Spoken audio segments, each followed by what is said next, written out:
la caída del ser humano. Esta va a ser la primera parte de esta serie, la caída del ser humano. Génesis capítulo 3.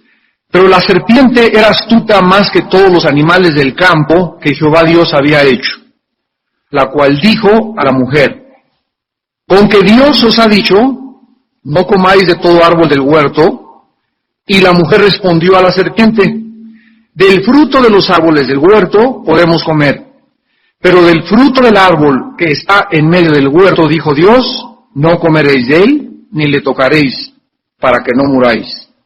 Entonces la serpiente dijo a la mujer: no moriréis, sino que sabe Dios que el día que comáis de él serán abiertos vuestros ojos, y seréis como Dios, sabiendo el bien y el mal.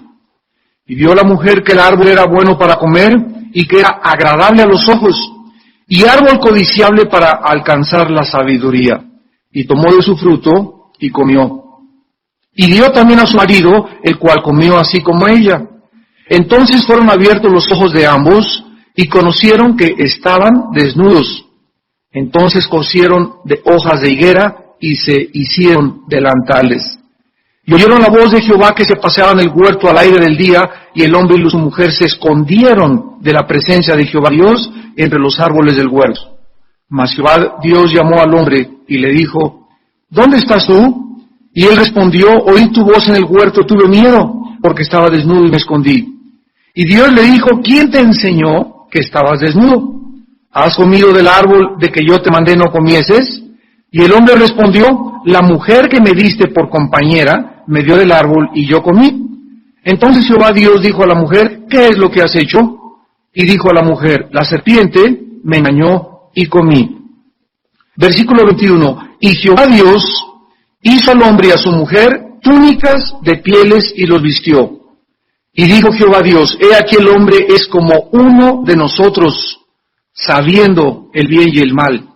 Ahora pues que no alargue su mano y tome también del árbol de la vida y coma y viva para siempre. Y lo sacó Jehová del huerto del Edén para que labrase la tierra de que fue tomado. Echó pues fuera al hombre y puso al oriente del huerto de Edén querubines y una espada encendida que se revolvía por todos lados para guardar el camino del árbol de la vida. El capítulo 3 del Génesis es el capítulo de la Biblia que establece todos los fundamentos, escúchenme muy bien, todos los fundamentos sobre los cuales descansa la mayoría de las doctrinas más importantes de la fe cristiana. Repito, el capítulo 3 del Génesis es el capítulo sobre el cual descansan la mayoría de las principales doctrinas bíblicas de la fe cristiana. En este capítulo se inicia o comienza el drama de la tragedia humana. Aquí encontramos la explicación presente de nuestra ruina, de nuestras guerras, de nuestros odios, de nuestras maldades, de por qué el ser humano se comporta como se comporta. Aquí descubrimos las artimañas y las estrategias que no han cambiado de nuestro enemigo espiritual invisible, el príncipe del poder de las tinieblas, llamado Satanás. Aquí encontramos los efectos terribles de lo que el pecado hace con el ser humano. Aquí descubrimos la actitud de Dios hacia el hombre y al pecador culpable. Aquí encontramos la tendencia continua del ser humano de estar cubriendo su vergüenza mediante sus propias religiones. Aquí aprendemos de que el ser humano no puede acercarse a Dios en sus propios términos. Es Dios el que provee para el ser humano la solución por la cual podemos acercarnos a Él. Y aquí también encontramos en el versículo 15 la primer profecía acerca del Mesías en toda la Biblia. Vamos en esta mañana a estudiar algunas cosas que nos van a dar una base teológica para mostrarnos que en lugar de que el ser humano, como lo enseña la famosa teoría de la evolución, de acuerdo a esta famosa teoría filosófica, el ser humano comenzó de abajo y está escalando moralmente, está cada día evolucionando, está progresando y la Biblia nos enseña exactamente lo contrario. Yo recuerdo todavía hace algunos años cuando salió del Vaticano el dictamen del Papa diciendo que la Biblia no contradecía la teoría de la evolución. Esto me impactó y dije yo, bueno, ¿verdad? ¿Cómo es posible que estos teólogos allá en Roma no hayan podido estudiar esto cuando la Biblia nos muestra lo contrario precisamente a la teoría de la evolución? La Biblia enseña que el hombre comenzó arriba y cayó de la escalera. En lugar de que el hombre esté ascendiendo, la Biblia dice que el hombre está descendiendo. Entonces, aun cuando tecnológica y científicamente hemos llegado en el siglo XX a ocupar una preponderancia en el mundo académico y en el mundo de las ciencias y la tecnología, la Biblia nos dice, ahí está, ¿de qué nos han servido las computadoras, los cohetes en la luna y todo, si estamos ahorita casi al borde de un holocausto nuclear en el cual podemos ver más de la cuarta parte de la humanidad destruida a través de las bombas nucleares? La enseñanza bíblica del libro del Génesis refuta completamente la teoría de la evolución, la teoría del medio ambiente y la teoría de la herencia. Durante los últimos años, los filósofos han tratado de enseñarnos que todos los problemas del ser humano tienen su raíz o su origen en el medio ambiente o también en la herencia que hemos recibido. Actualmente al alcoholismo no se le llama pecado, se le llama enfermedad. A otros problemas que manifiestan conducta normal del ser humano se clasifican como, pues esa persona sufre delirios de paranoia porque se siente perseguido. La otra persona, como tiene 3 o 4 personalidades, es una enfermedad mental que se llama esquizofrenia. La otra persona, como tiene problemas de manías continuas, se le clasifica como maníaco depresivo.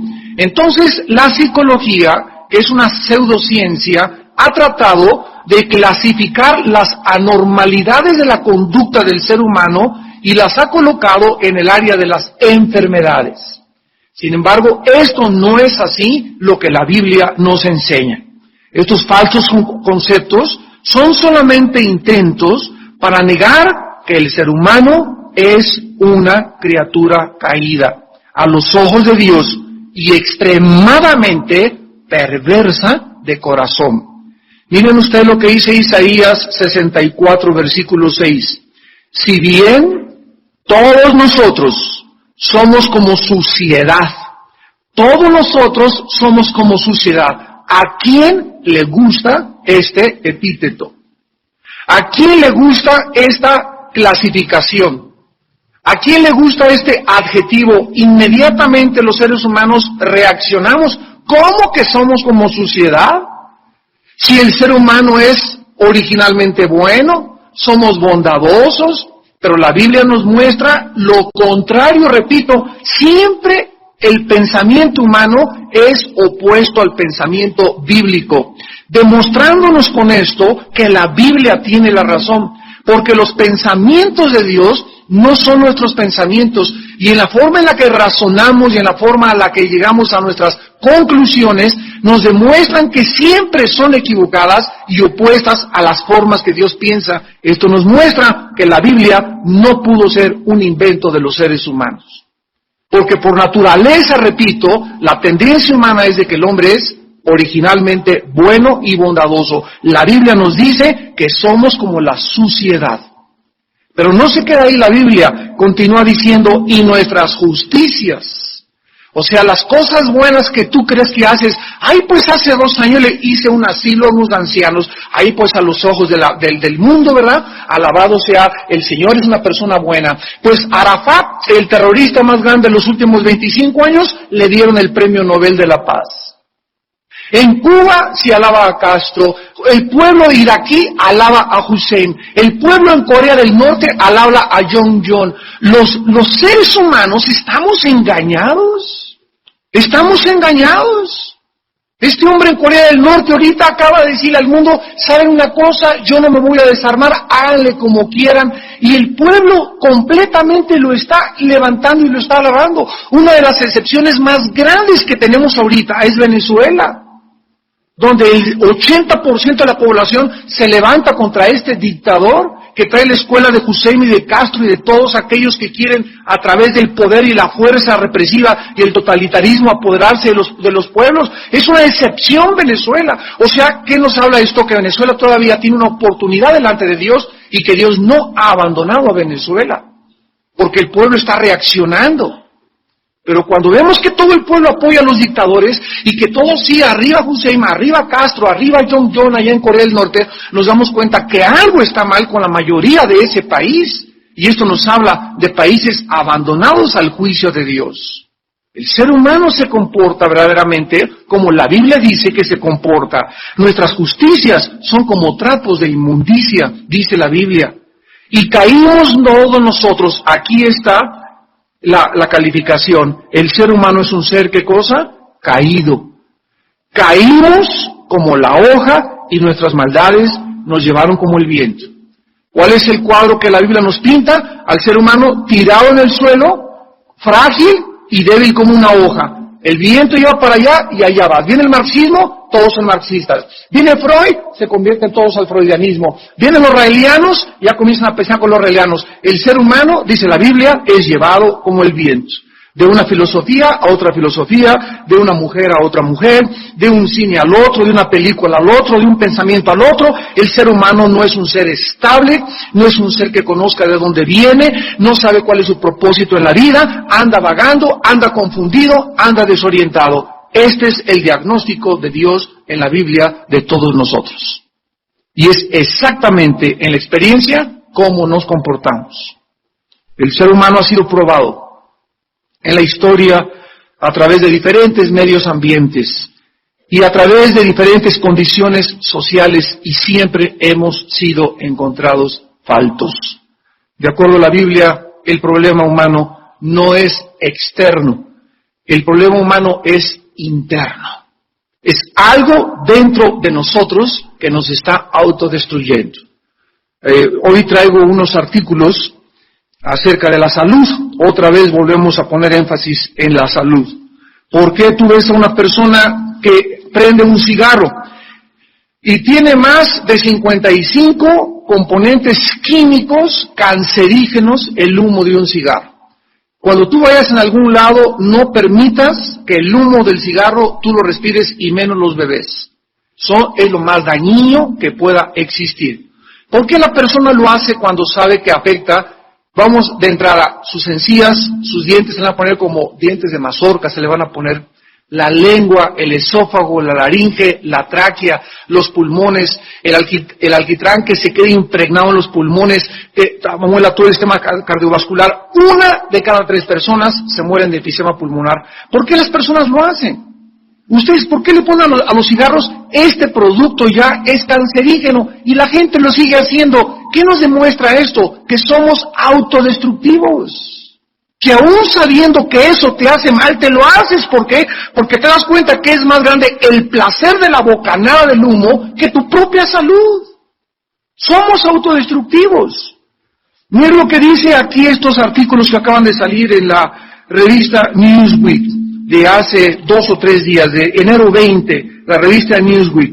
Dice así: no fue hasta el siglo XX que se comenzó a experimentar y a demostrar los beneficios de las actividades físicas, hasta el siglo pasado, demostrando que cualquier persona que camina diario media hora, nada más caminar media hora, o correr o comenzar a hacer un jogging como le llaman, en primer lugar, fíjense ustedes todos los beneficios nada más de hacer ejercicio. Te baja el nivel del colesterol, te baja la presión sanguínea, te reduce el riesgo de ataques al corazón, de embolias, de osteoporosis, de diabetes, del cáncer de colon, te fortalece los huesos, las coyunturas, los músculos y te mejora muchísimo la ansiedad y la depresión.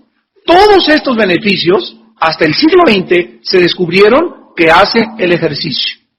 Entonces, nada más caminar media hora, todas estas cosas son benéficas para ti. Dice aquí, por ejemplo, este artículo, que la actividad que más calorías quema es correr. Corres y quemas 720 calorías por hora a un paso de 10 minutos por milla. Pero el ejercicio más completo de todos es la natación, quemando 790 calorías por hora con un crawl, ¿verdad?, normal. Ahora, solamente si tú estás sentado en un lugar todo el día en tu oficina, estás sentado en tu bufete, estás sentado en la iglesia, caminas, lo más que caminas es subirte al metro, al camión, y es lo más que le haces. Si tú a eso le agregas lo que comes, sin hacer ejercicio, o sea, esas calorías que nosotros comemos, las debemos de eliminar. Y la única forma de eliminarlas es haciendo ejercicio. Y si no las quemas, se te quedan y se convierten en toxinas. Entonces, ¿qué es lo que pasa? Llegas a los 40, 50 años y estás intoxicado. Y hermano, sáqueme aquí el espíritu que tengo aquí en el retortijón. Y sáqueme el espíritu del intestino. Hermano, libéreme, por favor, y oren por mi salud. Y sin embargo, Dios te puede dar la salud y tú puedes regresar hoy, después de que Dios te sanó, a seguir comiendo chicharrones y fritangas y quesadillas y atole en la noche y donas y buñuelos. ¿Y de qué te sirve que Dios te sane? Por eso Dios nos sana a todos. Porque Dios nos ha hecho responsables a cada uno de nosotros de nuestra salud. Pero la forma como comemos, la forma como vivimos, sabiendo que nos estamos cada día autodestruyendo, nos demuestra que el diagnóstico de la Biblia es la razón de Dios. Somos autodestructivos por naturaleza. Ahora regresamos a Génesis y vemos en el capítulo 2 del Génesis, antes de entrar a estudiar ese capítulo 3, que en el versículo 17, y esto es importante para comprender el capítulo 3, capítulo 2 de Génesis, versículos 16 y 17, mandó Jehová Dios al hombre diciendo, de todo árbol del huerto podrás comer. Cuando Dios creó a Adán tenía el 100% de sus facultades intelectuales desarrolladas. Adán era el hombre maduro, perfecto, la creación original de Dios. Sin embargo, Adán, a pesar de ser perfecto, tanto físicamente, no había llorado, no había el dolor todavía en el huerto del Edén, no había tristeza, no había razón de dormir, ni siquiera no se menciona que haya dormido Adán antes del pecado, etcétera, etcétera. Adán era la persona que Dios anhela que nosotros seamos después de la creación en Cristo. A pesar de que Adán fue creado con todas estas características, Dios le puso una sola restricción. En otras palabras, Adán no era Dios. Era un ser creado por Dios con la facultad de poder continuar permaneciendo en el estado perfecto en el que él estaba, o escoger en su defecto irse en contraria voluntad a la de su Creador. Si Adán no hubiera tenido esta facultad de decidir algún día, ¿sabes qué? Últimamente no te quiero obedecer. Si Adán no hubiera tenido esa facultad interna, adherida a su alma, de poder tener el libre albedrío de rebelarse contra Dios, Dios hubiera creado un robot. Adán hubiera sido un robot simplemente. Y Dios pudo haber creado millones de seres que Satanás tampoco se rebelara, ni los ángeles. Sin embargo, Dios creó un universo tomando el riesgo de que las criaturas que él creaba pudieran elegir libremente permanecer con él o rebelarse en contra de él. Si no hubiera existido en las criaturas de Dios, tanto en los ángeles como en el ser humano como en los demonios, la capacidad de escoger entre el bien y entre el mal, sería un universo de puros robots, donde Dios fácilmente pudo haber creado al ser humano con una cuerda, ¿verdad? Y donde le amáramos mecánica y automáticamente, pero sin que saliera verdaderamente de nuestra voluntad y de nuestro libre albedrío. Entonces Dios le marcó una limitación, le hizo una demarcación a Adán. Adán, eres libre para hacer todo, pero hay una línea que no puedes cruzar. Si tú cruzas esa línea, cruzarla se llama transgresión, transgredir, ir más allá de lo que te estoy diciendo que no pasas. Tú tienes en la calle un semáforo y se prende la luz amarilla. En el momento que se prende la luz amarilla, te paras para que no te agarre la roja y algún loco se atraviese antes y te pueda chocar. La policía te dice, te pongo el semáforo, no porque te odio.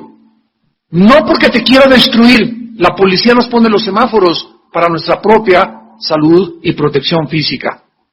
Entonces Dios, cuando nos pone restricciones y nos dice, no uses el sexo antes de casarte, Dios te está previniendo, advirtiendo de las consecuencias que no le quiere creer nadie a Dios, y por eso está lleno de madres solteras el mundo, está lleno de SIDA, está lleno de niños sin padres, está lleno de enfermedades venéreas. ¿Por qué? Porque la Biblia dice, no cometerás inmoralidad.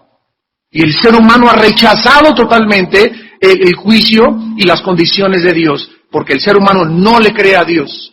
Pero nosotros somos un pueblo llamados a someternos y a entender que lo que Dios nos dice es siempre, siempre, siempre para nuestro beneficio. Dios le dice a Adán, no comerás de cualquier árbol. Del árbol de la ciencia del bien y del mal, versículo 17, capítulo 2, no comerás.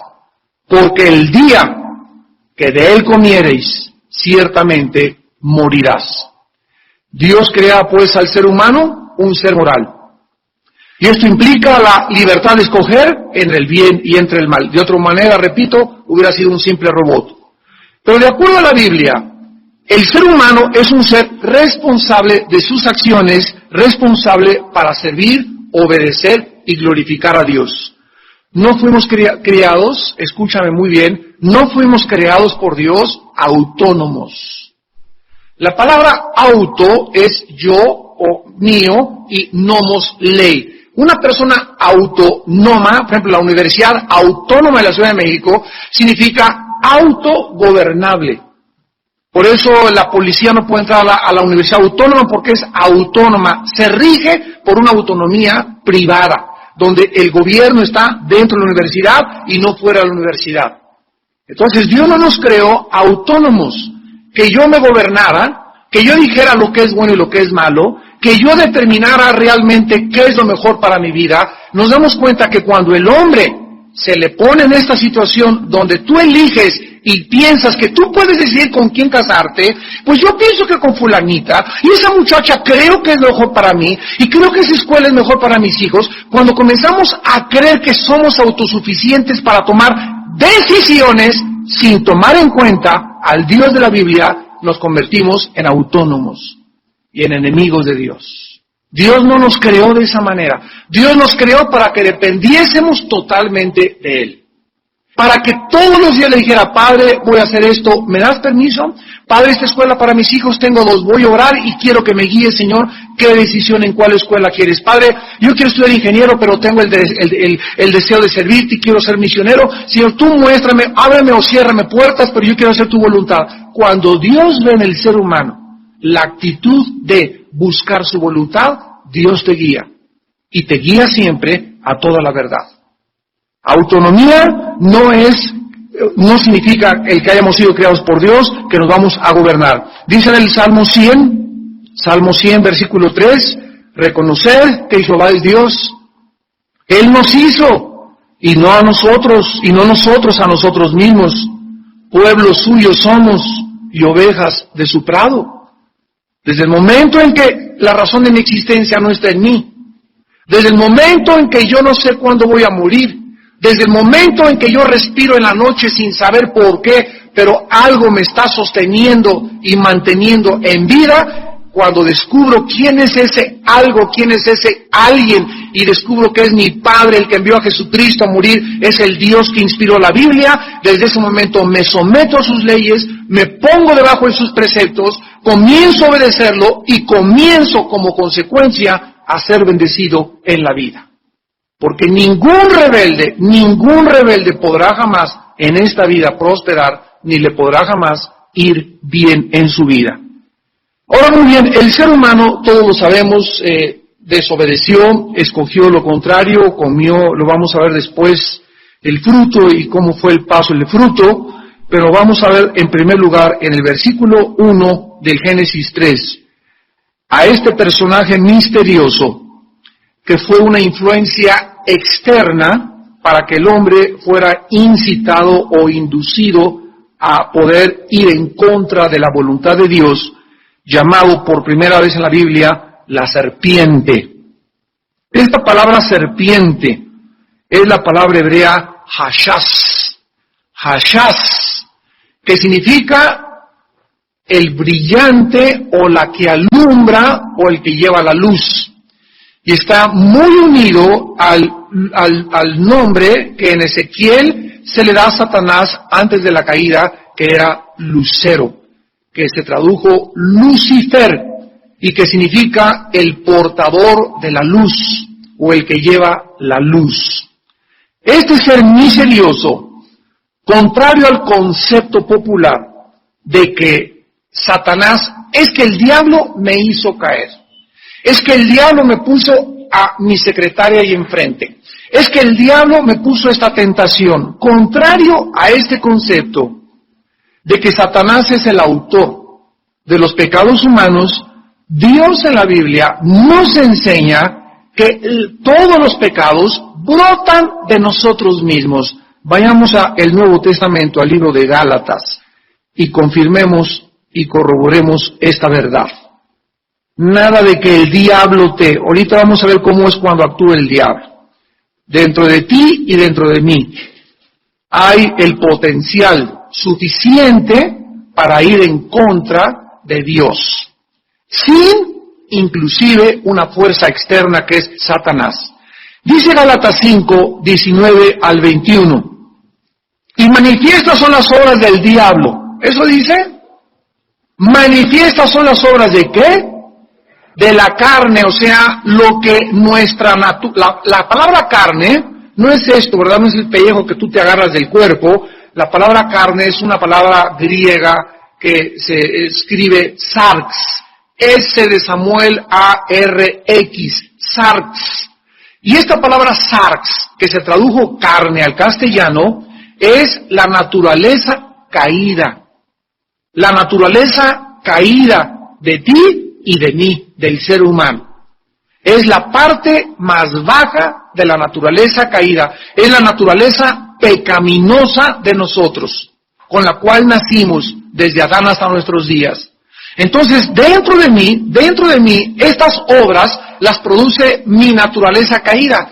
Y no importa que sea Moisés, que sea David, que sea San Martín de Porres, que sea San Agustín, San Cilindano, Santa Catarina, no importa que sea un papa, todos los seres humanos tenemos dentro de nosotros adulterio, fornicación, inmundicia, lascivia, idolatría, hechicerías, enemistades, pleitos, celos, iras, contiendas, disensiones, herejías, envidias, homicidios, borracheras, orgías y cosas semejantes, acerca de las cuales os amonesto. ¿A quién le está hablando Pablo? A la iglesia de Galacia, a los cristianos. Pablo le está diciendo, cuídense porque dentro de ustedes todas estas cosas existen potencialmente. Y cuando algún cristiano dice, es que ya en mí no puede haber borracheras, en mí yo no puedo cometer adulterio, yo en mí ya no puedo cometer herejías, el que piense está firme. Esto significa, el que crea que esto que está dentro ya está dominado, cuidado, porque es cuando puedes caer. ¿Qué significa esto? Que en el momento en que Dios me dice, Armando, quiero revelarte qué tienes dentro de ti. Y dentro de ti hay todas estas cosas que te estoy diciendo. Diario las tienes que controlar. Porque ahí están dentro de nosotros. ¿Se acuerdan de David? Estaba tranquilo David, ¿verdad?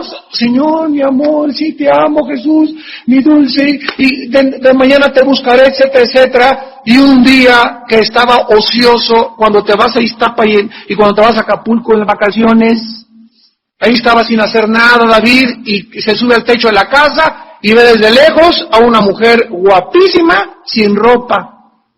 ¿Y qué dijo Santa María Cachucha en el nombre del Padre? Nada de eso, ¿verdad? Comenzó a relinchar como caballo David. Comenzó a respingar. David, el hombre conforme al corazón de Dios. Y comienza a ser atraído por esa mujer y se le mete tanto en el alma la mujer, que llega a convertirse en una obsesión sexual para él y dice, tiene que ser mía. Y el problema era que él era el rey, y en esos tiempos, ¿verdad? Son como las personas que ahorita todo lo pueden tener por su poder, influencia y dinero, y no se le podía negar nada. Y cuando él dijo, es mía, no había nadie que le impidiera. Y ahí está, cayó en adulterio, y no solamente eso, después del adulterio cayó en homicidio. ¿Por qué? Porque está dentro de nosotros. Y ninguno de nosotros somos mejor que David, ni mejor que Moisés, ni de los grandes hombres como Abraham tampoco. Ahí estamos dentro, viendo dentro cómo operan las obras de la carne. Todas estas cosas están potencialmente dentro de cada uno de nosotros. Y dice el versículo 21, los amonesto, que los que practican tales cosas no heredarán el reino de Dios. Entonces, todos nosotros podemos caer en cualquiera de estas cosas de la carne. Y puedes de repente ver una mujer y no necesitas, ¿verdad?, irte a la cama con ella, basta que le hayas deseado para que en ese momento hayas pecado de adulterio. Porque Jesús dijo, cualquiera que mire a una mujer y la codicia es adúltero. Deseas a un hombre, eres adúltera. En ese momento el pecado está entre nosotros y lo tenemos que confesar y sacar fuera. Ahora, caíste y ya lo viste y ya no lo evitaste. Ahora, si lo practicas, no entras al cielo. ¿Cuál es la diferencia entre un cristiano y un no cristiano? El cristiano puede caer o pecar con pensamiento, con obra, temporal y esporádicamente. El no cristiano vive, se revuelca, se acuesta y se deleita en el pecado. Esa es la diferencia. Ay, hermano, pues ya caímos mi novio y yo en fornicación, no hay ningún problema, levántense, ¿verdad? Y si estás embarazada te vamos a ayudar, muchachita, pero eso de que vivas con tu novia acostándote con ella cada semana, tú no puedes decirte que eres cristiano. Mentira que eres cristiano, mentira que eres cristiana, porque estás practicando, ¿qué cosa? La fornicación. Entonces puedes caer de vez en cuando, pero que me digas que vives y es un hábito en tu vida, emborracharte cada semana. Y cada semana tienes una relación sexual ilícita con alguien. Y estás robando continuamente en tu trabajo. Y estás evadiendo impuestos continuamente. Estás practicando, ¿qué cosa? Algo dentro de ti que se califica una obra de la carne. La Biblia dice, si tú mueres en el momento en que te encuentre Dios en esa práctica, tú no entras al cielo. Tú no entras al cielo. Los que practican estas cosas no heredarán el reino de Dios. ¿Quiénes son estas personas? Mateo 7, 21 al 25. Señor, Señor. ¿Cuál Señor? ¿A mí me llaman Señor? Sí, Señor, fui a la iglesia, me bautizaron, tenía la foto de San Juan Pablo II en mi casa, tenía la foto del pastor ahí en mi casa, me echaron agua, fui a los estudios, etcétera, etcétera. A mí me dice Señor, aléjate de mí. Inclusive hablé lengua, Señor, y además hice milagros, y además le saqué los chamucos a 3 o 4 personas.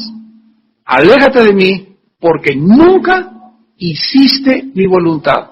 ¿Cuál es la voluntad de Dios? Nuestra santificación. Que seamos limpios, que seamos santos, y el cristiano es una persona que está luchando, todos luchamos diario contra el pecado, luchamos contra estas obras dentro de nosotros que son de la carne. Y esto es lo que la Biblia nos muestra, que Satanás no es el autor. Ahora, cuando yo practico la fornicación, o la borrachera, o la lascivia, vean cómo opera Satanás. Cuando yo ya de mi propia carne, de mi propia naturaleza, permito vivir en eso, ahí es cuando viene Satanás y hace crónico, hace una obsesión. Ya tienes pensando 3 semanas en ese hombre, ya tienes pensando más de 15 días en esa mujer que no es tu esposa. Si Satanás ve que tú insistes en seguir alimentando la carne, él llega y te da la puntilla de remate.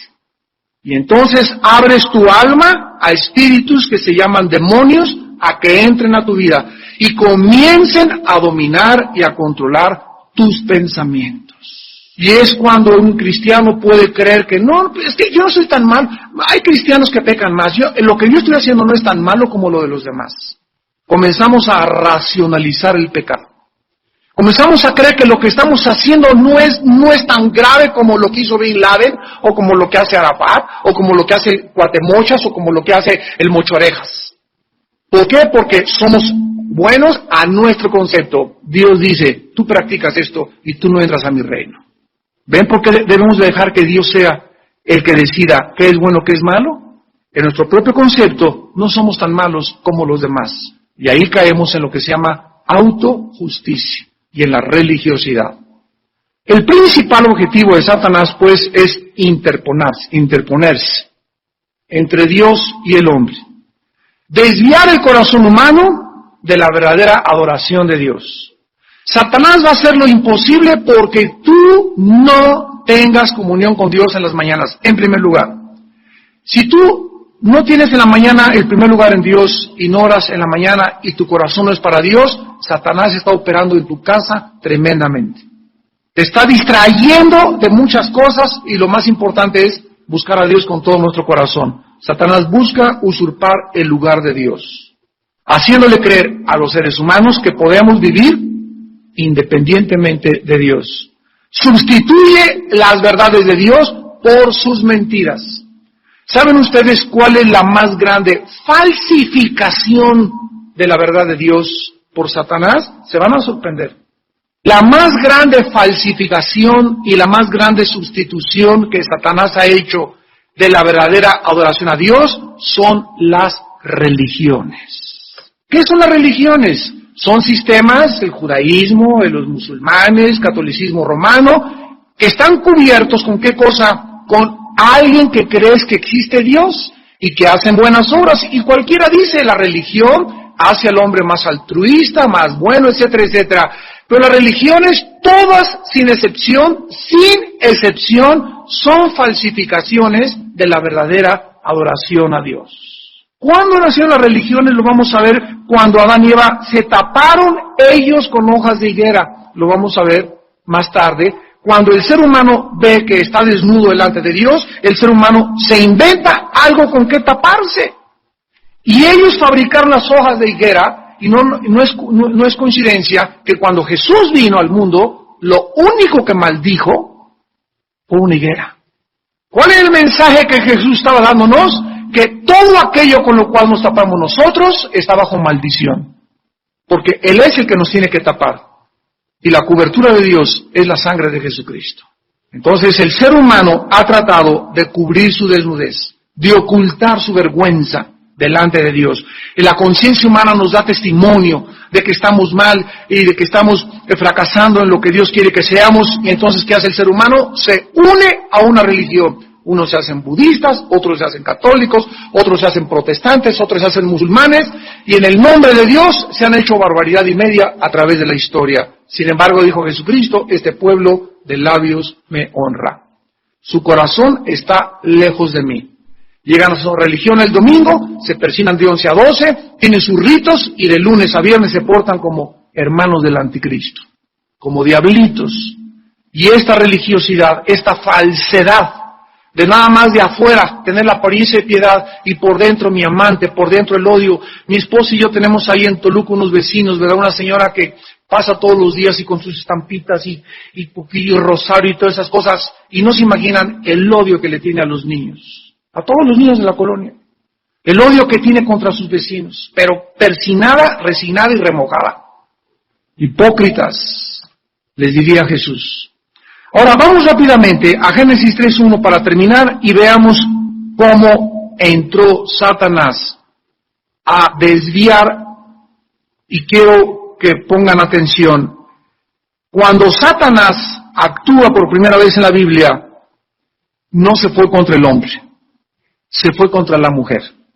Esto tiene una respuesta. Claro que los machistas están diciendo, aquí está la prueba que las mujeres son débiles y que son más brutas que nosotros. Nosotros somos más inteligentes. No, de ninguna manera. Eso es lo que tú piensas y tu concepto al que has llegado a la conclusión. Pero la Biblia nos enseña lo contrario. No es por esta razón. ¿Saben ustedes que cuando Dios le dijo en Juan 2, Génesis 2, 16 y 17 a Adán, de este árbol no comerás, porque el día que de él comieres morirás? ¿Dónde estaba Eva? Síganme con cuidado, aquí vamos a terminar. ¿Dónde estaba Eva cuando Dios le dijo a Adán, de este árbol no comerás? ¿Dónde estaba Eva? ¿Dónde estaba? No había sido creada todavía. Lo vamos a ver más adelante al terminar el capítulo 2 del Génesis, que después ya puso a dormir Dios a Adán, pero antes de que sacara Dios a Eva de la costilla de Adán, Dios a el varón le dio la orden. No se la dio a Eva, se la dio al varón. No comerás de ese árbol. Bueno, entonces después de que Adán recibió el mandato de Dios, salió Eva. Y Adán le comunicó a Eva, fíjate que Dios me dijo que de ese árbol no comiésemos. Entonces Eva no recibió una revelación de Dios. Eva recibió una comunicación de un ser humano.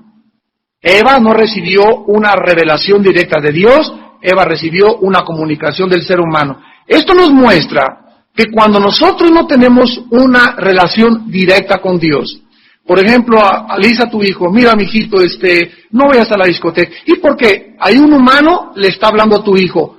Tu hijo, para que no vaya a la discoteca, necesita enchufarse con Dios directamente para que el Espíritu Santo le revele a su corazón por qué no debe ir a la discoteca. Porque cuando ellos escuchan mandatos de los seres humanos, no lo entienden hasta que no actúa el Espíritu Santo en su corazón. Por eso muchos de ustedes vienen aquí a la iglesia y que oyen el domingo, que oyen los martes, que oyen el día de suyo a la iglesia a la que tú vas. Oyen, ¿verdad? Hagas esto, no hagas esto, etcétera, etcétera. Pero todo esto que yo te estoy diciendo, tú lo tienes que oír de Dios. Tú tienes en las mañanas que venir con Dios y estar convencido que estas cosas que estamos predicando son una realidad, y el que las hace una realidad en tu vida es el Espíritu Santo. Porque no son palabras persuasivas de humana sabiduría, sino que es el espíritu del poder de la palabra de Dios el que tiene que actuar en tu vida para que tú estés convencido que no debes acostarte con tu novio, que no debes casarte con una persona que no sea cristiana, que no debes hacer esto, que no debes hacer aquello. Lo haces porque estás convencido. ¿Quién te dio las convicciones? El Espíritu de Dios. Mientras no tengas convicciones, tienes creencias. Las creencias sin las convicciones no sirven. Tú dices que eres cristiana y que crees en la Biblia y andas con un muchacho que no es cristiano. Tienes creencias, pero no tienes convicciones, porque si tuvieras convicciones no andarías con un muchacho que no es cristiano. ¿No es verdad? Tú tienes las creencias, creo en la Biblia, etcétera, etcétera, pero le robas a Dios en los diezmos. Crees que hay que diezmar, pero en la práctica no lo haces. ¿Por qué no lo haces en la práctica? Porque no estás convencido. Y no es hasta que estemos convencidos que actuamos conforme a nuestras creencias, y ahí es cuando podemos afirmar y confirmar que Dios verdaderamente está en mi corazón. Porque la fe sin las obras, ¿qué cosa? Está muerta. De nada te sirve creer si no haces lo que crees, porque en ese momento hay una contradicción dentro de tu propia alma. Satanás ataca entonces directamente a la mujer. La mujer no tenía una revelación directa de Dios, tenía una comunicación humana. Y el ataque es precisamente hacerla dudar de lo que Dios había dicho. Es el mismo método que usó y sigue haciendo actualmente. ¿De veras Dios te ha dicho que nada más te conformes con una mujer? ¿De veras te ha dicho Dios que no la haces con lo que no es cristiano? Mira, se va a convertir después. Mira, después, en la luna de miel se convierte y le lees la Biblia. Es buena gente, mira, es buen muchacho. Comparado, hay otros muchachos que son cristianos, son peores que él. Esto no es tan malo. Y comienzas a racionalizar y no a obedecer. La Biblia nos fue dada para obedecerla, no para argumentarla ni discutirla. Esa es la fe. ¿Qué es la fe? Creer, aunque aparentemente mi razón me dice lo contrario. Creer que lo que Dios me dice es verdad. Y aunque yo no pueda racionalizar y no me parezca lógico, lo hago por fe. ¿Qué es la fe? La certeza de lo que se espera, la convicción de lo que no se ve. Yo lo dije una vez y se los repito, no puedes usar la lógica con Dios. Ahí está Josué, vayan a darle 7 vueltas a Jericó. En la lógica militar de la milicia era absolutamente antirracional. ¿Cómo nos mandas a darle vuelta a Jericó, Señor? Usted cállese y dele la vuelta. Ya estás pensando cómo le haremos, ahí estaba Josué planeando militarmente, vamos a usar 3 redes para saltar las muradas, miden 10 metros de altura, necesitamos una guarnición y un equipo como de una tropa, necesitamos como 300 soldados de este lado y por aquí y por allá, y en medio de toda esa milicia y estrategia militar, le dice Dios a Josué, no vas a hacer nada, no vas a disparar una flecha, no vas a preparar cañones, no vas a preparar catapultas, ponte a darle vueltas a la ciudad y marcha alrededor. Antes de entrar a Canaán, lo primero que Josué tenía que aprender, ¿qué cosa era? Que las órdenes que vienen del cielo van contra la lógica humana aquí abajo en la tierra, porque sus pensamientos no son nuestros pensamientos. ¿Tú me quieres obedecer? No uses la lógica, simplemente créeme, dice el Señor. Cree lo que yo te estoy diciendo es lo mejor para tu vida. Y cuando comenzamos a actuar de esa manera, a creerle a Dios, aunque mi lógica y mi razón me diga que no se puede mejorar, hay otra forma, comienzo a caminar por fe.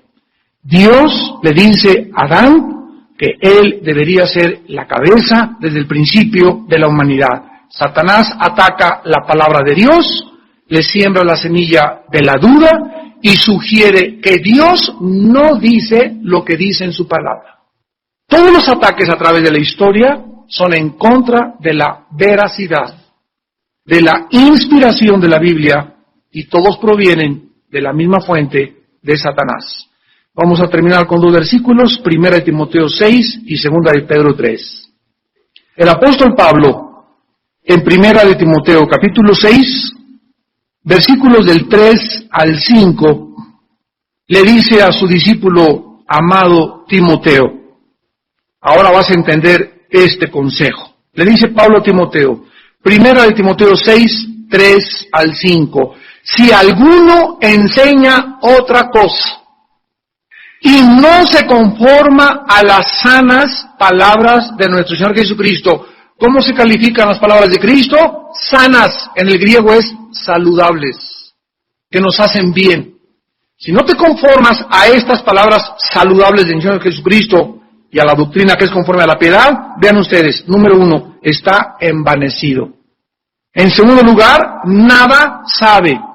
En tercer lugar, delira acerca de cuestiones y contiendas, de palabras de las cuales nacen enemistades, envidias, pleitos, blasfemias, malas sospechas, disputas de hombres corruptos de entendimiento, privados de la verdad, que toman la piedad como fuente de ganancia. Apártate de los tales.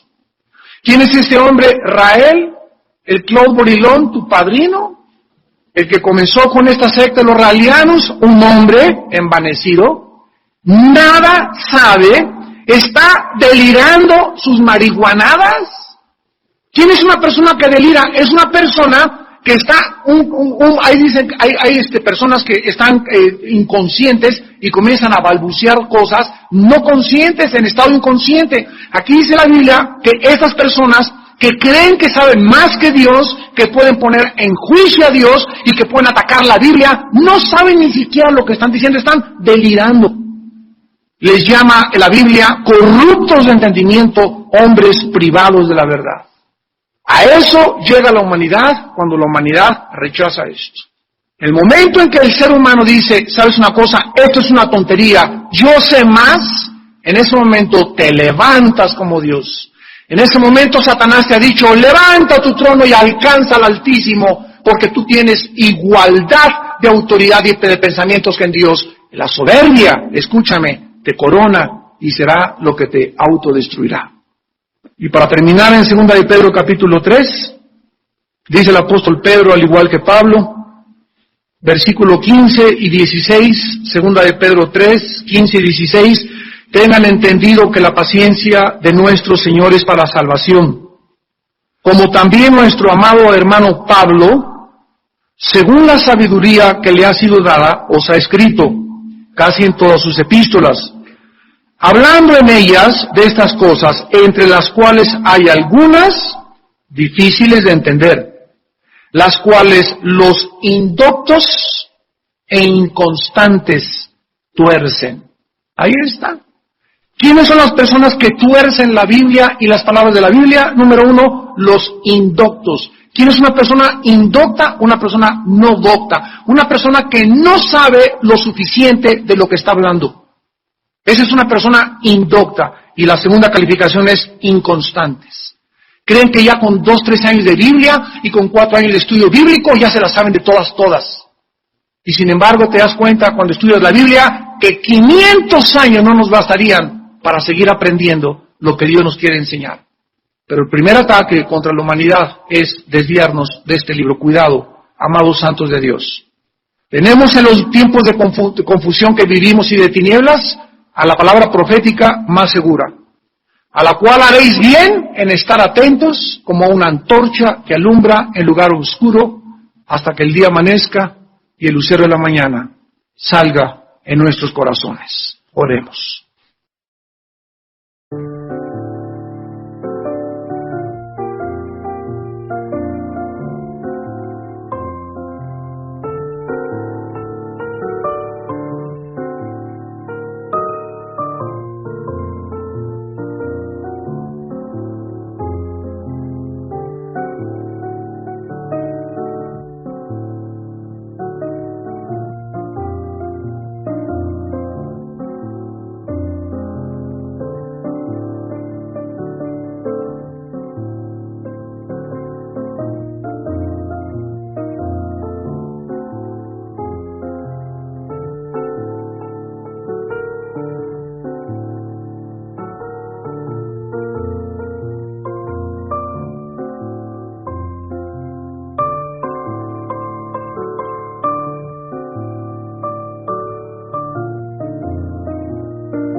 Anh hay mơ mộng mình thức xa xôi, không làm về tình ái những nơi sống trôi trong kiếp đây thôi đâu quan tâm gì chuyện người.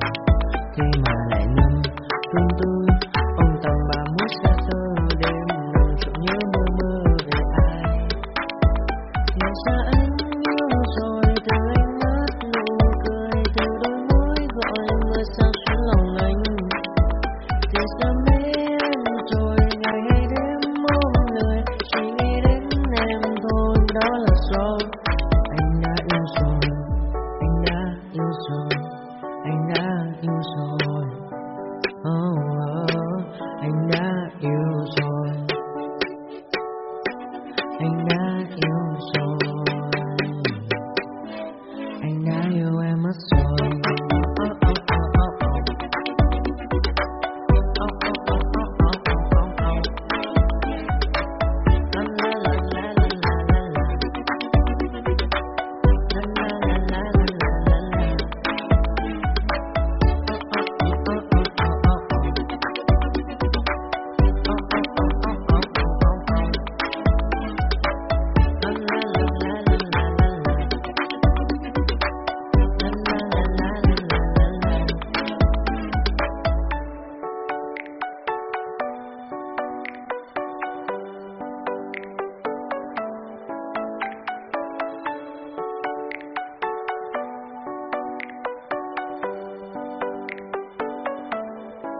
Anh hay mơ mộng mình thức xa xôi, không làm về tình ái những nơi sống trôi trong kiếp đây thôi đâu quan tâm gì chuyện đời.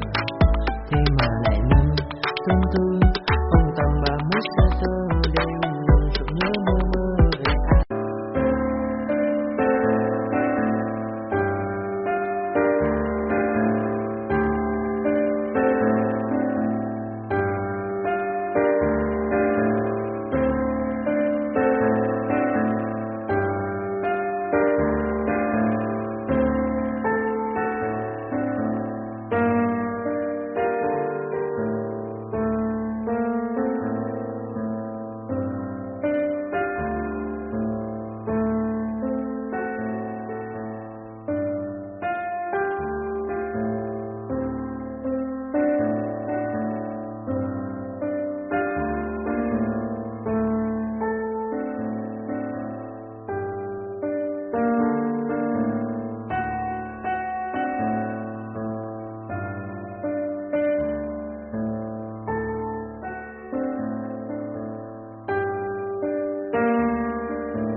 Never really know just what you want. With you I don't ever feel calm. I can feel the sweat inside my palm. Play with me like cats and a string. You don't understand the pain it brings. You don't ever wanna give me wings. You don't ever wanna set me free. You know I'm addicted to you, and it's twisted you been gifted with the evil voodoo. Got me coming back for more, even when I've been screwed. Dolls full of pins, pierce my heart straight through.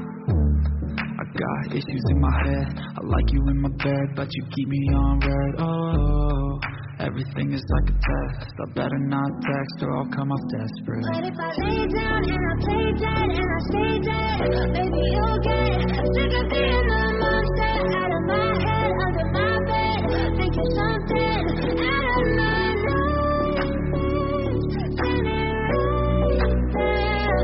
But if I lay down and I play dead and I stay dead, then will you get bored again? So if I play dead, will you regret everything that you did, that you said? I don't think you understand what you're doing, and my heart's black and blue from the bruising. I feel like when I'm with you I'm losing. I feel like you think that this amusing, sitting there gaslighting and confusing. Was it me, is it me, am I deluded? I'm the one who's always sorry, the conclusion, even though I offer all of the solutions. I wish you loved me like I love you, it's stupid. When I'm alone with you I never feel lucid. I wish I wasn't struck by Cupid. I wish when I first saw you I knew this. When I'm with you I feel so useless, I feel diluted, my heart's been wounded. Silhouettes of you are like a taunt. Never really know just what you want.